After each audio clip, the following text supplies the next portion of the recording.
Hi, welcome to Module 5.12. My name is Ivan and I'm a PhD student here in LKV EPFL. So in this module we're going to go through an example from acoustics. Acoustically, we describe rooms or enclosed spaces such as cathedrals by something called the room impulse response. So how do you get this room impulse response? Where you simply put a microphone in a room and a loudspeaker and somehow you measure the impulse response of the channel between this microphone and the loudspeaker. What you end up with is essentially a filter, a linear shift invariant filter.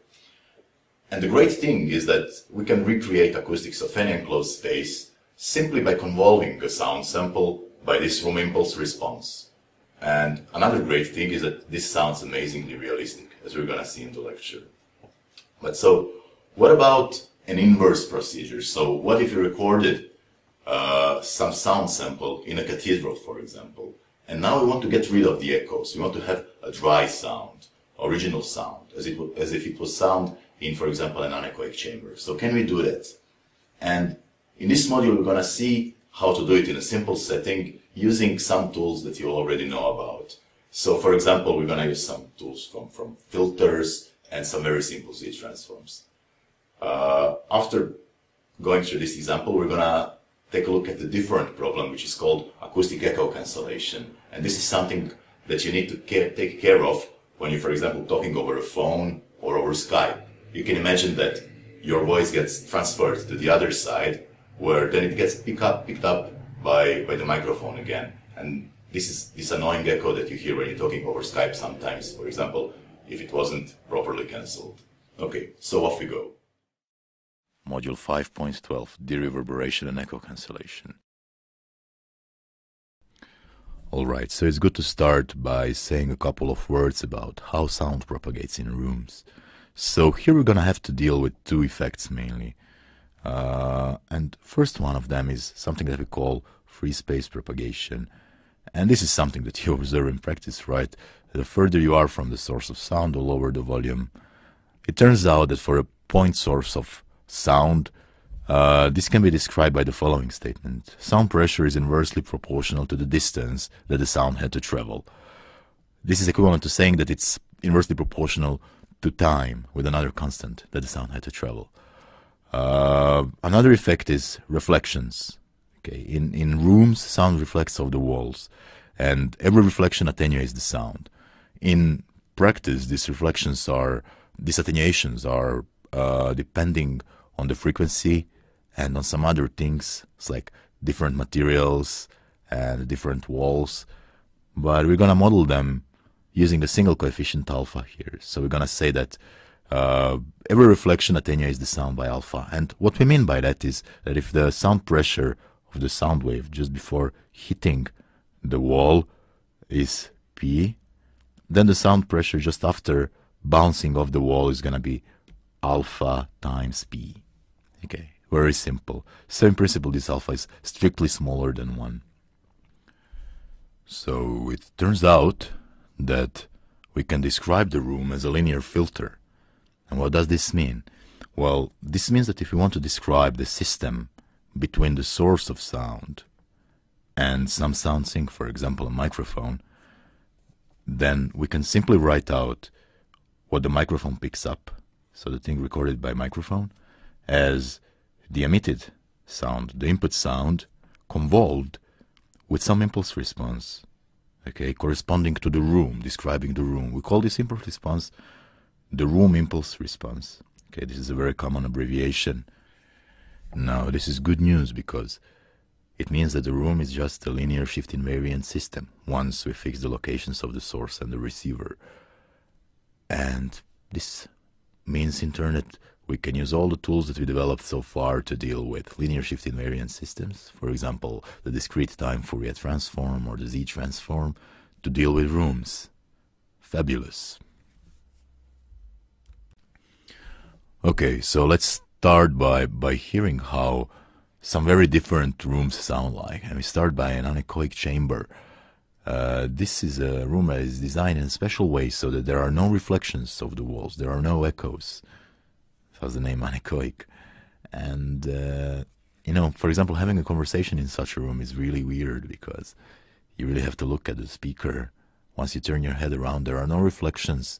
So, we also say that this room sounds very dry. Let us listen to a sound sample recorded in this room. Die Natur hat dem Menschen eine Zunge, aber zwei Ohren gegeben, auf das wir doppelt so viel hören wie sprechen können. All right. So, without any context, you might say, okay, this was recorded somewhere, I don't know, in some room. But in fact, you might have noticed that it is extremely dry. All right, now we move on to the next room, which is not anechoic anymore. So this is a small classroom that we emptied here at EPFL, and we were running some experiments in it. So we had the impulse response measurements. Now, just for fun, we can try listening to the impulse response itself, so to the signal age. It sounds like this. As if someone fired a small starter pistol or something. So you might notice that it's relatively short. We say that this room has a relatively low reverberation time, short. And the same sound sample from earlier, reproduced in this room, sounds like this. Die Natur hat dem Menschen eine Zunge, aber zwei Ohren gegeben, auf das wir doppelt so viel hören wie sprechen können. So it is definitely more natural, and you can hear that it's not as dry. There are some echoes in this room. The sound is richer. Finally, we can take an extreme example of a cathedral. And you know from experience that these large buildings, they have very long reverberation times. And so let us listen to the impulse response of a cathedral.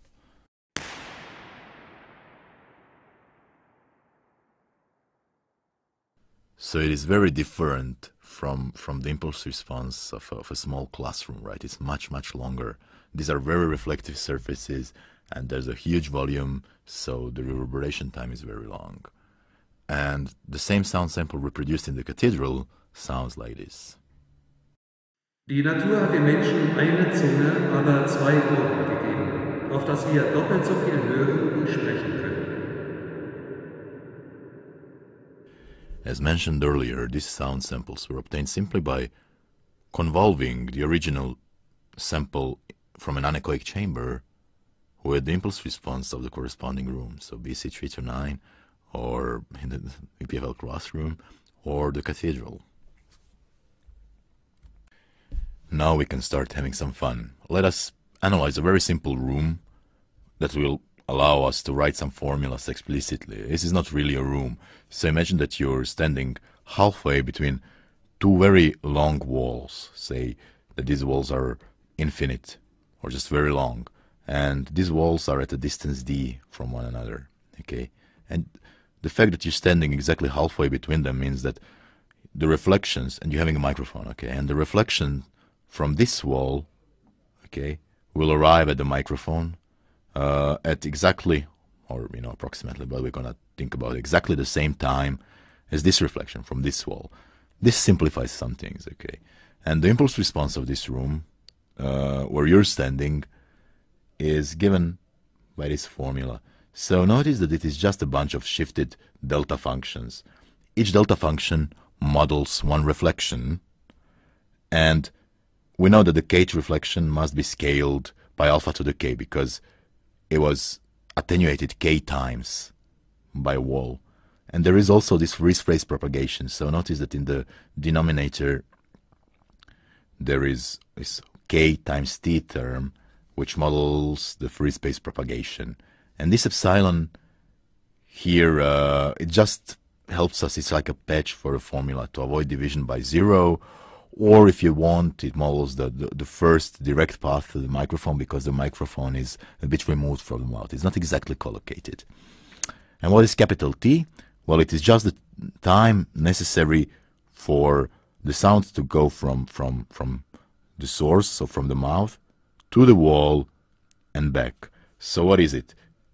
The distance that the sound has to travel is exactly 2 times d1/2, so it's d, and the time it takes then is d over c, the speed of sound. Okay, so capital T is equal to d over c. Okay, the speed of sound. So what is capital N? Here it's the time measured in samples that it takes for one reflection to occur. Okay, and it has to be an integer because we're working in discrete time and we want everything to be on the grid. So we want it to be shifted by an integer number of samples. So we just round. Okay, so we round the time in seconds multiplied by the sampling frequency, which will correspond to the number of samples. And finally, you should not see this formula as being a very exact model for something, but it's a very good model. So it describes very well what happens in this situation, and it's gonna serve us to derive some interesting things. In fact, this formula is still a bit too complicated. We don't really like this 1 over kt term. It will wreak havoc in the z transform. So what we want to do is we're just gonna get rid of it. It's difficult to handle in the z domain. It will make us trouble. So why not simplify further? So we're gonna assume that the dominant attenuation is due to reflections only, and derive at this approximate impulse response that we're gonna use in the beginning. Okay, with just features alpha, and this approximation is not very good. But we'll see that even if it's not very good, it gives some very good results. Okay, and nice thing is that this has a simple z transform. Okay. So now we want to hear how these things sound like and how they look like. Okay. So this here is the simplified impulse response, and this here on the right hand side is the realistic impulse response with the 1 over t term. And we can see that they are quite different, and they also sound quite differently. So here we can first listen to the original sound. This is gonna be our benchmark sound. 1, 2, 3, 4.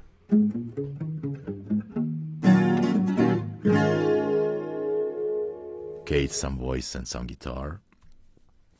Then, if we play this sound and convolve it with the approximate room, it sounds like this.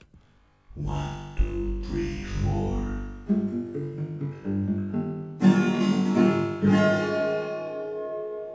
Sounds bad. Says that the room is really large, so we can actually hear the individual reflections, and the walls are quite reflective. And in what we call a realistic room, it will sound like this. 1, 2, 3, 4.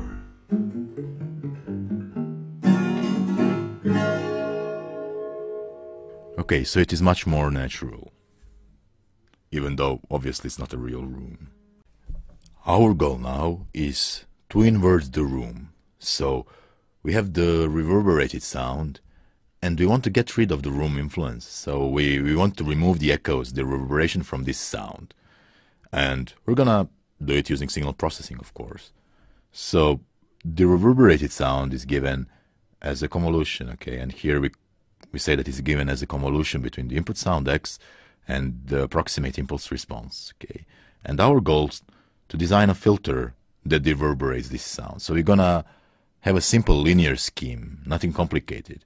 So we want to design a new filter that we call the inverse filter, HI here, that when convolved with the output signal, with the reverberated sound, gives us back the dry sound, the original input signal. Okay, so let's play with this expression and then get a very simple solution to this problem. So we want that the inverse filter convolved with y gives us x. Okay, but we have the expression for y. It's just the input signal convolved with the room. Okay, and we convolve this with the inverse filter. And now we use the properties of the convolution, okay, and particular one that we use here is associativity. So we put parentheses differently, we just parenthesize these guys, and so we see that what we actually ask for is that x is equal to x convolved with something, okay. Okay, so first we simply write out an expression, a definition of the Z transform. Then we plug in what we had computed for the room impulse response, for the approximate room impulse response, okay. And here we just use the properties of the delta function, of the delta sequence.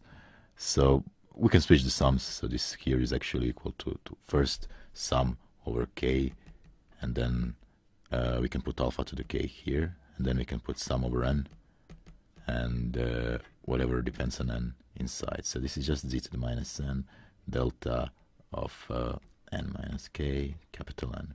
All right, and now the delta sequence will sieve out the values of whatever is left here, multiply with it at k times capital N, right? So we can write this out as being equal to sum over k, and then alpha to the k, and then z to minus k capital N. Okay, and this is exactly this expression here with k exchanged by n for whatever reason. Okay, what remains to be done is just to sum up this geometric series, and we did it many times, so we know how to do it. Okay. Alright, and not happiness, because now we can invert the room. And as we said, z transform of our inverse filter is just 1 over the z transform of the room impulse response, of the z transform of the room impulse response. Okay, and luckily it turns out to be a very simple filter. It's a finite impulse response filter that has only 2 taps different from 0, one at position 0 and another one at position capital N. And now, even if this observation might seem very innocent, that finite impulse response filters cancel exponential impulse responses, it's in fact in the basis of some modern sampling theories, of something that is called finite rate of innovation sampling, that you might want to look up if you're interested. Now here we show equalized room impulse responses. So this is just the convolution between the inverse filter and the approximate room impulse response on the left-hand side, and the realistic room impulse response on the right-hand side. Okay, and as we were designing our inverse filter exactly for the approximate impulse response, it comes as no surprise that we get a delta function on the left-hand side. But what may be surprising is that even on the right-hand side we get something that's not too far, even if the room impulse responses are very different. They appear to look very different. The bottom part shows magnitude of the DTFT of these equalized room impulse responses. We would expect this to be constant, to be equal to 1, and we see that it is indeed, of course, the case for the approximate impulse response. But even when we apply to the realistic impulse response, we get something that somehow stays close to 1. And now let us hear how these things sound. So first let us hear how it sounds if we convolve the sound with the approximate impulse response and then apply our inverse filter to it. Okay, here it comes. 1, 2, 3, 4.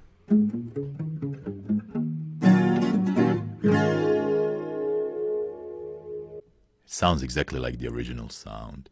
And this is absolutely no surprise, since the equalized room impulse response, we can see that it's a delta function. And what if the sound was convolved with a realistic impulse response, but then we applied a filter that was designed for a different RIR, that was designed for the approximate one? Then it sounds like this. 1, 2, 3, 4.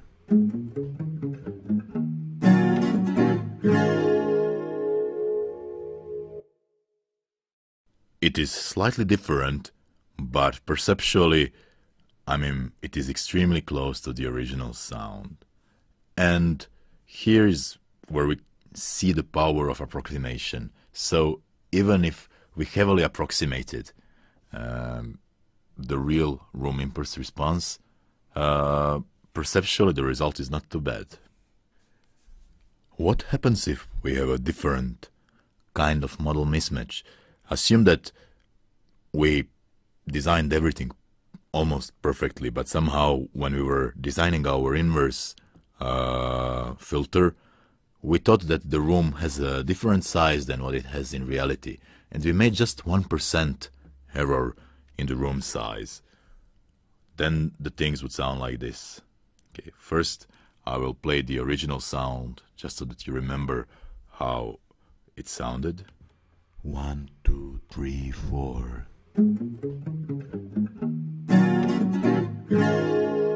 Okay, and now we equalize it with a filter that was correctly designed, but for a slightly different room, with 1% size error. 1, 2, 3, 4.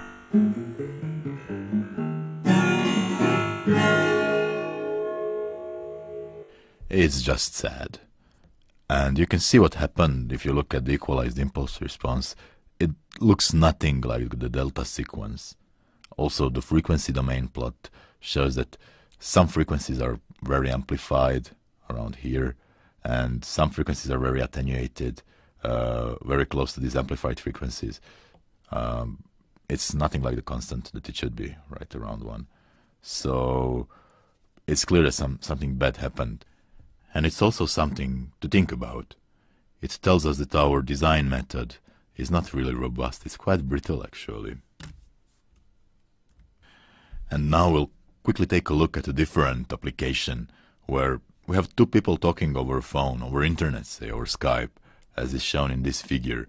And a person in room 1 listens to the sound over headphones, and in room 2 over a loudspeaker. And what happens now? So when person in room 1 speaks into the microphone, the sound gets transmitted with some delay to the person in room 2, and it gets reproduced over the loudspeaker. Notice also that what gets transmitted from room 1 to room 2 is not only the voice directly into the microphone, but when person in room 1 speaks, its voice gets bounced off the walls, so it gets reflected. It gets convolved with room 1, and this is what gets transmitted with some delay to room 2. Now in room 2, it's reproduced over the loudspeaker, and then this sound is again convolved with room 2, picked up by the microphone, and transmitted back into room 1 with some delay. Okay. So what person in room 1 hears in its headphones is its own voice, coming from its mouth. Then it hears person in room 2 talking, but it also hears the delayed version colored with room 1 and room 2 of its own voice, which is extremely annoying. And this is how it sounds like. 1, 2, 3,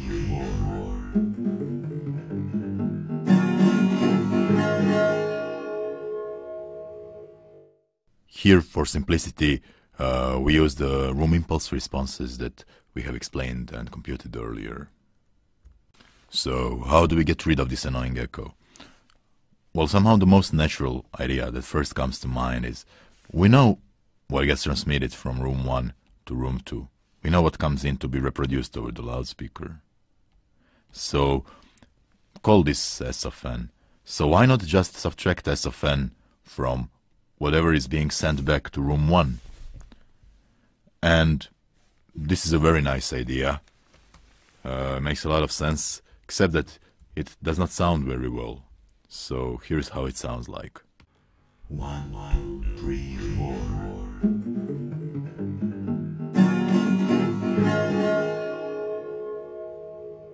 It doesn't help much.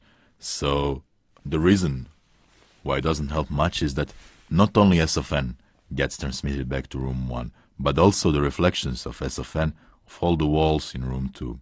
Okay, so S of n gets convolved with room 2, and this is what gets transmitted back. So in order to correctly do the echo cancellation, we must first estimate the impulse response of room 2, and this is the role of g of n here. Okay, so we must first estimate the impulse response of room 2 and convolve S of n with this impulse response, and then subtract this convolved signal from whatever is being sent back to room 1. Situation is actually a bit more complicated, since we also need to estimate the impulse response, for example, of the loudspeaker, which is not just a simple delta. Okay, and it's even further complicated by the fact that room 2, the conditions in room 2 change. So people move around, the temperature changes, and so on. So we must re-estimate g of n over time. If we take all these things into account, then after properly doing the echo cancellation, this is the sound that we get. 1, 2, 3, 4.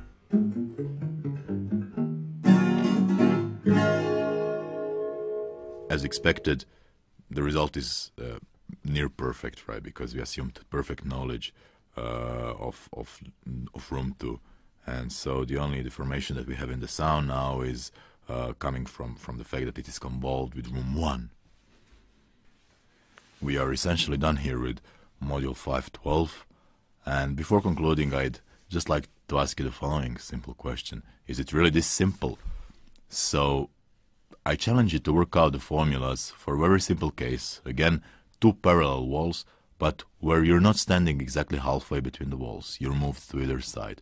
Or there is a significant distance between you and the microphone. So have fun with that, and this is the end of module 5.12.